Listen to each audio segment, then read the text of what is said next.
ಹೀಗೆ ಓಡಾಡಲು ಕಷ್ಟಪಡ್ತಾ ಇರೋ, ಪುಟ್ಟ ಹೆಜ್ಜೆ ಇಡುತ್ತಿರೋ ಈ ಒಂಟಿ ಸಲಗದ ಹೆಸರು ಸಿದ್ಧ ಅಂತ. ಕಾಲಿಗಾಗಿರುವ ಗಾಯಕ್ಕೆ ಸೂಕ್ತ ಚಿಕಿತ್ಸೆ ಸಿಗದೆ ಕಣ್ಣೀರಿಡುತ್ತಿದ್ದಾನೆ.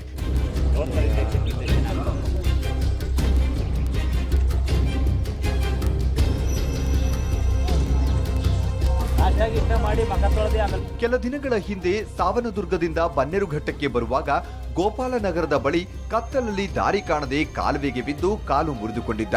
ಬಳಿಕ ಇವನಿಗೆ ಅರವಳಿಕೆ ಮದ್ದು ನೀಡಿ ಮಂಚದ ಬೆಲೆ ಹಿನ್ನೀರಿನಲ್ಲಿ ಬೀಡು ಬಿಡಲಾಗಿತ್ತು. ಆದರೆ ನೀರಿಗಿಳಿದಿದ್ದರಿಂದ ಗಾಯ ಕೀವು ಸುರಿಯಲು ಆರಂಭಿಸಿದ್ದು ಸಿದ್ಧ ನರಕಯಾತನೆ ಅನುಭವಿಸುತ್ತಿದ್ದಾನೆ. ಅಲ್ಲಿ ಹತ್ತಿರ ಹೋಗಿ ಒಂದು ಇಂಜೆಕ್ಷನ್ ಕೊಡ್ಲಿಕ್ಕಾಗಲ್ಲ. ಮತ್ತೆ ಕ್ಯಾಪ್ಚರ್ ಮಾಡಿದ್ರೆ ಟ್ರ್ಯಾಂಕ್ಯುಲೈಸ್ ಮಾಡಬೇಕು. ಮತ್ತೆ ಕುಂಕಿ ಎಲಿಫೆಂಟ್ ಕಾರ್ಡ್ ತಗೊಂಡು ಪೂಸ್ ಮಾಡಬೇಕು. ಇನ್ನೂ ಡ್ಯಾಮೇಜ್ ಆಗುತ್ತೆ, ಇನ್ನೂ ಲೆಗ್ಗೆ ಇನ್ನೂ ಡ್ಯಾಮೇಜ್ ಆಗುತ್ತೆ, ಇಂಜುರಿ ಆಗುತ್ತೆ.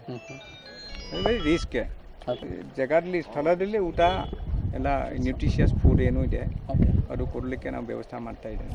ಅದನ್ನು ಯಾವ ರೀತಿ ಟ್ರೀಟ್ ಮಾಡಬೇಕು ಅಂತೇಳಿ ನಾವು ನಿನ್ನೆ ಡಾಕ್ಟರ್ ನಾಗರಾಜ್ ಅವ್ರು ಬಂದು ತೋರಿಸಿದಾಗ ಮತ್ತು ಅರಣ್ಯ ಭವನದಲ್ಲಿ ಒಂದು ನಿರ್ಧಾರ ತಗೊಳ್ಳೋದಾಯಿತು. ಒಂದು ಕಮಿಟಿ ಮಾಡಿ ನಮ್ಮ ಈ Tata institute, Indian institute of ಸೈನ್ಸ್ನಲ್ಲಿರೋ ವಿಜ್ಞಾನಿಗಳು ಮತ್ತು ನಮ್ಮ ದಿಲೀಪ್ ಕುಮಾರ್ ಅವರು, ಎಲಿಫೆಂಟ್ ಪ್ರಾಜೆಕ್ಟಿಗೆ CCF ಅವರು ಎಲ್ಲರೂ ಈಗ ಏನು ಮಾಡಬೇಕು ಅನ್ನೋದು ಒಂದು ನಿರ್ಧಾರ ತಗೋಬೇಕಂತೇಳಿ ನಾವು ಬಂದು ನೋಡಿದ್ದಾರೆ. ಈಗ ನಾವು ಅರಣ್ಯ ಭವನಕ್ಕೆ ಹೋಗ್ತಾ ಇದ್ದೀವಿ. ಅಲ್ಲಿ ಏನು ನಿರ್ಧಾರ ತಗೋತಾರೆ ಫರ್ದರ್ ಅದ್ರ ಪ್ರಕಾರ ನಾವು ಫರ್ದರ್ ಆ್ಯಕ್ಷನ್ ತಗೋತೀವಿ. ಇನ್ನು ಸಿದ್ಧನ ನರಕ ಯಾತನೆಯನ್ನ ತಪ್ಪಿಸಲು ವೈದ್ಯಾಧಿಕಾರಿಗಳ ತಂಡ ಸ್ಥಳಕ್ಕೆ ಭೇಟಿ ನೀಡಿತ್ತು. ಸಿದ್ಧನಿಗೆ ಆಗಿರುವ ಗಾಯದ ಬಗ್ಗೆ ಬೆಂಗಳೂರಿನ ಅರಣ್ಯ ಭವನದಲ್ಲಿ ಸಭೆ ನಡೆಸಲಿದ್ದಾರೆ. ಚಿಕಿತ್ಸೆ ನೀಡದೆ ಬರೀ ಸಭೆ, ಪರಿಶೀಲನೆ, ಚಿಂತನೆಯಲ್ಲೇ ಕಾಲ ಕಳೀತಾ ಇರುವ ಅಧಿಕಾರಿಗಳ ನಡೆಗೆ ಸಾರ್ವಜನಿಕರು ಆಕ್ರೋಶ ವ್ಯಕ್ತಪಡಿಸಿದ್ದಾರೆ.